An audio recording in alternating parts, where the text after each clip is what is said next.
साधो भाई वह पद करहूँ विचारा, साधो वह पद करहूँ विचारा, जो तीन लोक से न्यारा। साधो वह पद करहूँ विचारा, जो तीन लोक से न्यारा।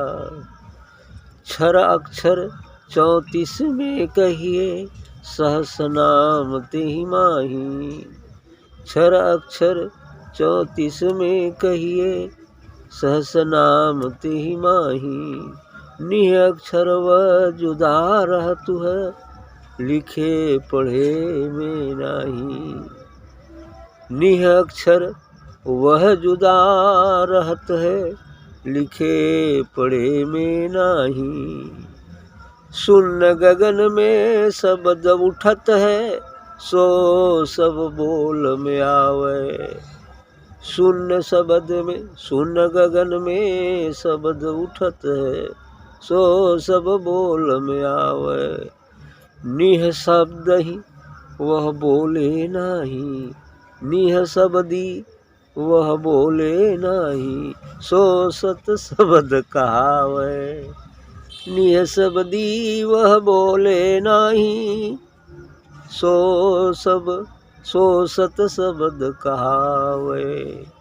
रहनी रहे कब कथय फिर कथनी, रहनी रहे कथय फिर कथनी, उनको कहिए ज्ञानी। रहनी कथनी दोनों छूटे, रहनी कथनी दोनों छूटे, सो पूरा विज्ञानी, सो पूरा विज्ञानी। सुरति लगावे ध्यान धरे जो, सो सब जाप में आवे। सुरति लगावे ध्यान धरे जो, सो सब जाप में आवे। सुरत ध्यान एको में नाही, सुरत ध्यान एको में नाही, सो अजपा कहवावे। सुरति ध्यान एको में नाही, सो अजपा कहवावे। जोग करे सो रूढ़ मता है, जोग करे सो रूढ़ मता है, मुक्ति मह सब आवे। छोड़े रूढ़ अरूढ़ को पावे, साची मुक्ति कहावे। छोड़े रूढ़ अरूढ़ को पावे, साची मुक्ति कहावे।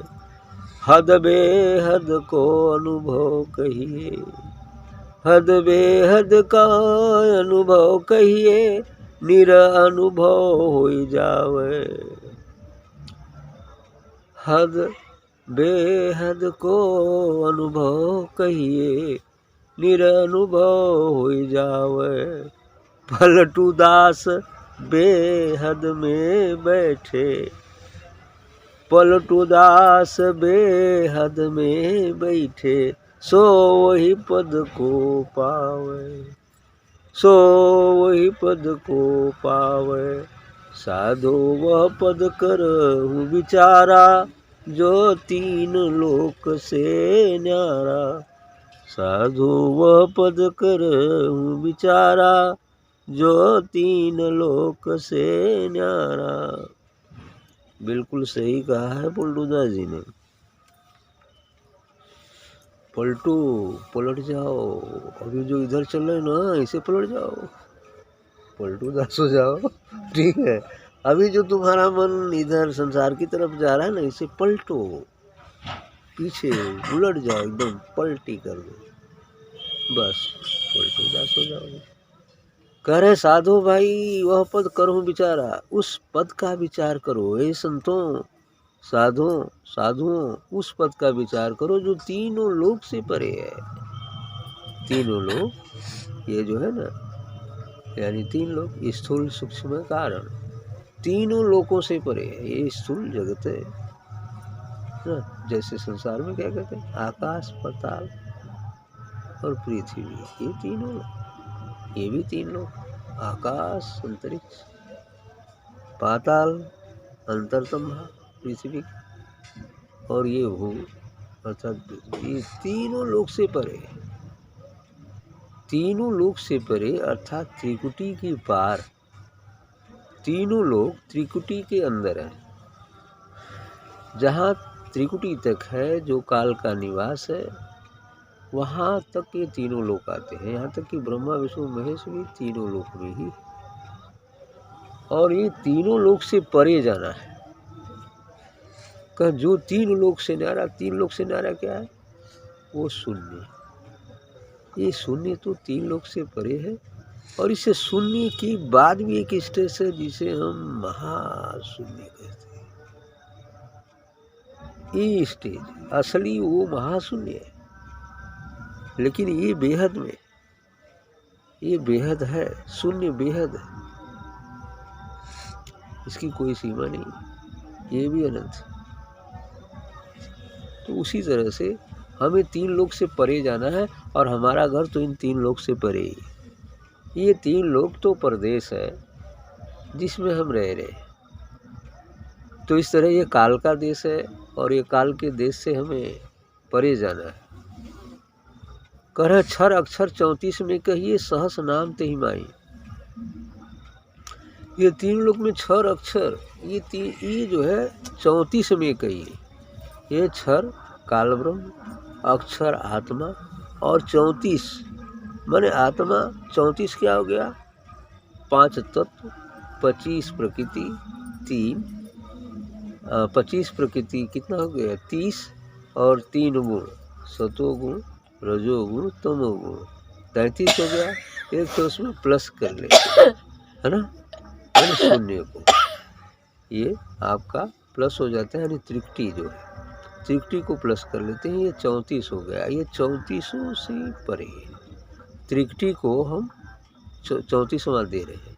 अब ये पूरा हो गया आपका तीनों, पंच महाभूत, क्षितिजल पाव गगन समीर, मन बुद्धि गगन समीर, और इनसे बनी 5 प्रकृतियाँ, चलना फिरना, उठना बैठना, सोना जागना, हंसना रोना, खाना पीना, कुछ भी जो करते हैं, ये सब इनकी प्रकृतियाँ हैं, 5 तत्वों की। तो 30 हो गया, 3 गुण, और जो 34वां पद है त्रिगुणातीत अवस्था की जो बात आती है, यानी त्रिकुटी जो है 34 है, और 34 के बाद तब त्रिगुणातीत अवस्था और शून्य है। इसलिए कह रहे हैं कि सहस नाम तेहि माई। तो वो सहस्रों नाम है, ये 34 में कहिए सहस नाम तेने, जितना भी नाम है सब इसके अंतर्गत ही है। लेकिन निह अक्षर वह जुदा रहता है। आत्मा तक भी मुक्त तो है, लेकिन वह स्टेज भी एक स्टेज है शून्य का, लेकिन हमें निह अक्षर तक पहुंचना है, और निह अक्षर है वह जुदा रहता है, एकदम अलग रहता है, महाशून्य भौर गुफा के बाद ये अलग रहता है, वह परम सत्ता। निह अक्षर वह जुदा रहता है। ये जो निह अक्षर है, जो वाणी में नहीं आता, जो लिखने में नहीं आता, यह तत्व ही मूल तत्व है, जो संपूर्ण अन्न ब्रह्मांडों तथा इस जगत का अधिष्ठाता है, निर्माण करता है समस्त अन्न ब्रह्मांडों का। निह अक्षर वह जुदा रहता, लिखे पढ़े में नहीं, वो लिखने पढ़ने में नहीं आता कि उसको लिख सकते हैं, पढ़ सकते हैं, वो लिखने पढ़ने में नहीं आता, बस होने में आता है, देखने में आता है, वो भी विवेक चक्षु से, बस ये स्थिति है। वहाँ जाना है। शून्य गगन में शब्द उठत है, सो सब बोल में आवा। शून्य में जाते हैं आप, शून्य गगन में जाएंगे, शून्य में जाएंगे तो ये बोल शब्द है, उठता है, शब्द उठता है, शब्द ओंकार का उठता है, ये शून्य गगन में ही होता है। उसे आत्मा कह लीजिए, शून्य कह लीजिए, या ओंकार कह लीजिए। इसमें शब्द उठता है, ओंकार का शब्द उठता है, फिर प्रकाश भी उठता है, दोनों बातें हैं, शब्द मार्ग है, प्रकाश मार्ग है। तो इसलिए कहते हैं शून्य गगन में शब्द उठता है, सो सब बोल रहा, वो बोलने में आता है। लेकिन निह शब्दी वह बोल ही नहीं। जो निह शब्दी है, जो निह शब्द है, कुछ ही नहीं बोलता है, एकदम सा कुछ नहीं, एकदम शांत अवस्था है। उसलिए कहते निह शब्दी वो बोला नहीं, सो सत शब्द का, वही सत्शब्द, वही निर्वाण है, वही अनाम है, वही सनातन है। वहां तक पहुंचना मंजिल है, जहां कोई शब्द नहीं, कोई शब्द है ही नहीं, उसी से मात्र एक बिंदु निकला जो शब्द बन गया, ओंकार बन गया, आत्मा बन गया। ऐसा सो सत शब्द कहावत, रहनी रहे कथा फिर कथनी, उनको कहियो ज्ञानी। रहनी रहे कथा फिर कथनी, उनको कहिए ज्ञानी। रहनी कथनी दोनों छूटे, सो पूरा विज्ञानी।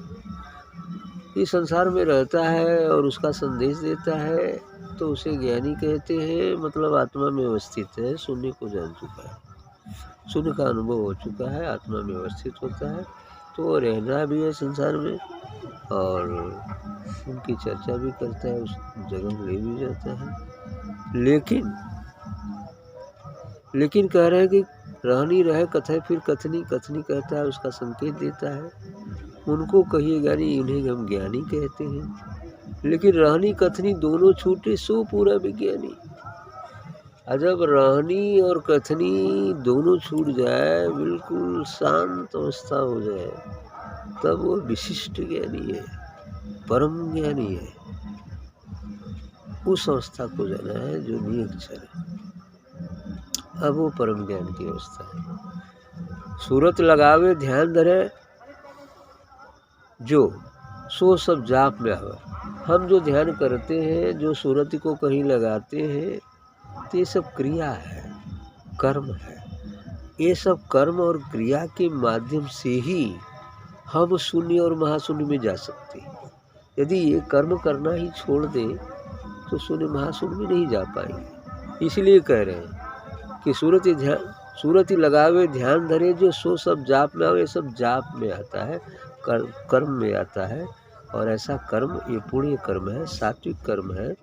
ऐसा करने से ही हम उस नाम और अनाम तक पहुँच सकते। यदि ये करना ही न करें तो फिर छटनी होगी कैसे, उल्टा मुख हम होंगे कैसे, पलटेंगे कैसे, है ना। ये भी बात तो है। जो हमारी रफ्तार पतन की तरफ जा रही है, दक्षिण दिशा की तरफ जा रही है, नरक की तरफ जा रही है, पाप की तरफ जा रही है, 84 में जाने का मार्ग है ये। लेकिन इससे जब पलटेंगे, इधर को चलेंगे, तो ऋणात्मक शून्य तक आने में के लिए ही ये साधना, सत्संग और सूरत ध्यान है। जब तक हम शून्य में, मान लो 0 यहाँ है, इसे पीछे 1000 पीछे पर कोई व्यक्ति खड़ा है, अभी वो जा रहा है उधर माइनस में ही जा रहा है, पतन की तरफ ही जा रहा है, पतन की तरफ ही जा रहा है, उधर 84 लाख जोनियाँ है। तो अब जहाँ पर वो खड़ा है 1000 पर गया है, तो उसे पलटेंगे इधर को। सदगुरु क्या करता है, बस पलट देता है, रुख उसका बदल देता है, इधर आ जा। अब उधर से जब इधर चलेगा तो जो -1000 गया है, तो 0 तक आने के लिए 1000 को मिटाना पड़ेगा ना। धीरे धीरे धीरे साधना करते जाएगा। तब जब सभी माइनस पॉइंट मिट जाएगा तो शून्य में हो जाएगा। जब शून्य में हो जाएगा तब साधना छूटी गई। तो उसी तो कहते हैं वहाँ साधना अंतर्मुखी हो जाती है। अंतर्मुखी को मतलब हर समय सहज समाधि में रहता है, उठत बैठत सोच जागत हर समय वो ध्यान में है। अब उसको कर्म करे या न करे, कर्म करता है दूसरों की भला के लिए, कर्म भी करना पड़ता है लेकिन निष्काम भाव से। अब उसको कर्म करने की आवश्यकता नहीं है, लेकिन निष्कामता के साथ दूसरों का कल्याण करने के लिए, इस विश्व का कल्याण, जगत का कल्याण, मानव समाज का कल्याण करने के लिए ध्यान भी करता है। लेकिन अब उसके ध्यान करने की अपनी कोई चाहत नहीं है, दूसरों की भला के लिए करता है। ठीक है, तो रहनी रहे अब सॉरी, सूरत ही लगा ध्यान धरे जो, सो सब जाप में आवे। जो ध्यान है जब जाप में आता है, जो जरूरी भी है, शून्य में जाने के बाद छूट जाए वो बात अलग है। सूरत ही ध्यान एको में नाही, सो अजपा कहावा। सूरत ही ध्यान एको में नहीं, वो सूरत ही ध्यान में नहीं है, न सूरती में है न ध्यान में। सो सब जाप, सो अजपा कहूँ तो अजपा जाप में मिल गया। अजपा जाप बिना जपे जाप होना, तो जब आप शून्य में अवस्थित हो जाएंगे, अपने स्वरूप को प्राप्त हो जाएंगे, तो अहम ब्रह्मास्मि का बोध हो जाएगा। जब अहम ब्रह्मास्मि का बोध हो जाएगा, मैं ही ब्रह्म हूँ, तो आप कण कण में अपने को ही देखेंगे। जब देख लेंगे कि हर जड़ चेतन सभी वस्तुओं में मैं ही व्याप्त हूँ, तो आप कण कण में देखेंगे।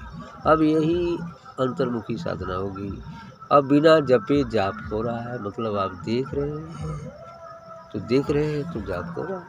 आप उसे अलग कहा, जाप तो हो रहा है, लेकिन अजपा जाप हो रहा है, अजपा जाप हो रहा है। और ये अजपा जाप आपको उस निह अक्षर तक पहुँचा देगा। यही अजपा जाप आपको निह अक्षर अर्थात उस नाम तक पहुँचा देगा। जो करे सो रूढ़ मता है, मुक्ति महे सब आवे। जो योग करता है ये रूढ़ मत है, बेकार है। योग की साधना करते हैं जोगी, ध्यान तपस्या करते हैं, ये मूल मत है। मुक्ति मह सब आवे। ये सब मुक्ति के अंतर्गत ये आते हैं। छोड़े रूढ़ अरूढ़ को पावे। अब ये सब यानी ये सब जितनी भी रूढ़ है चीज़ें, रूढ़ मतलब एकदम वो रूढ़वादी व्यवस्था है। लोग जंगल जाकर तपस्या करते हैं, मैं भी तपस्या करूँगा।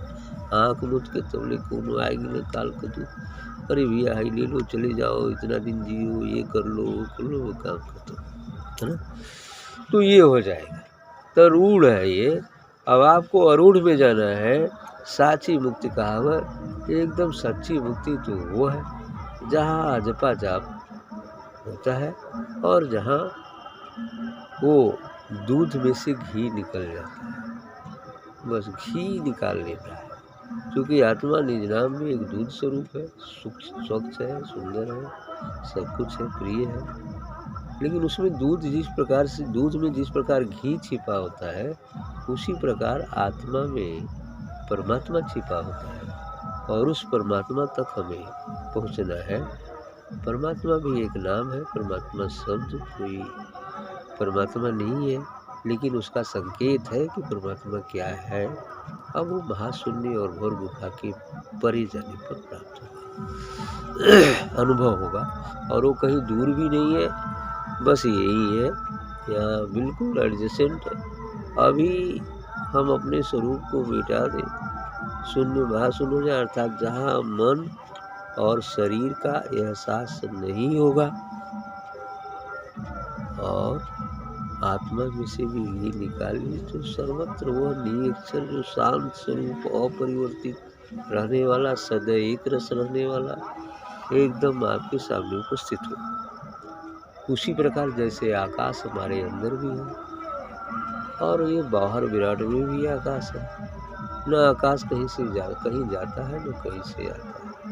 ये सदैव अपनी जगह पर स्थिर है, शाश्वत है, उसका कोई रूप नहीं है, वो अरूप है, लेकिन सब में विद्यमान भी है, जड़ चैतन्य। और यदि हम इस शरीर और मन का दायरा मिटा दे, साधना ध्यान सत्संग के माध्यम से सद्गुरु कृपा प्राप्त कर, तो ये जो अंदर में आकाश है, विराट आकाश में मिलके एक हो जाएगा। तो कहाँ गया, कहाँ से आया, बस मिल गया आकाश में।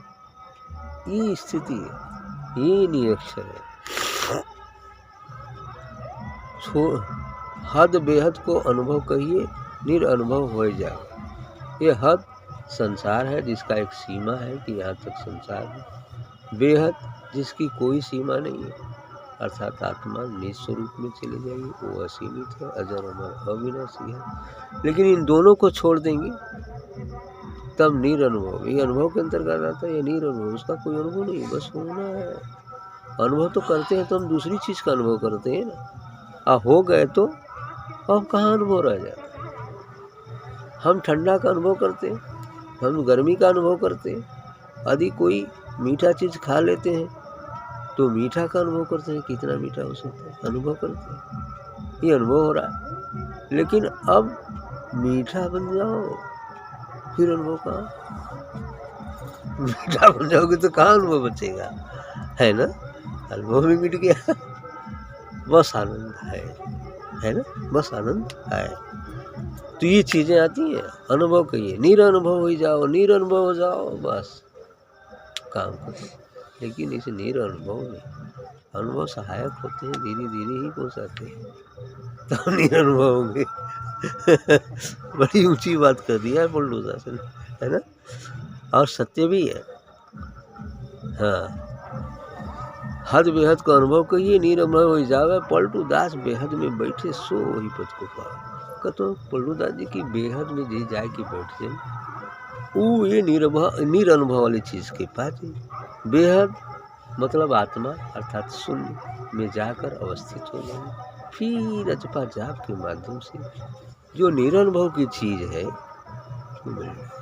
वो हमारी घी वाली बात हो जाएगी। पहले दूध तो बनी, और दूध बन जाएंगे तो कुछ आयाम है जिसके बाद घी भी बन जाएगा।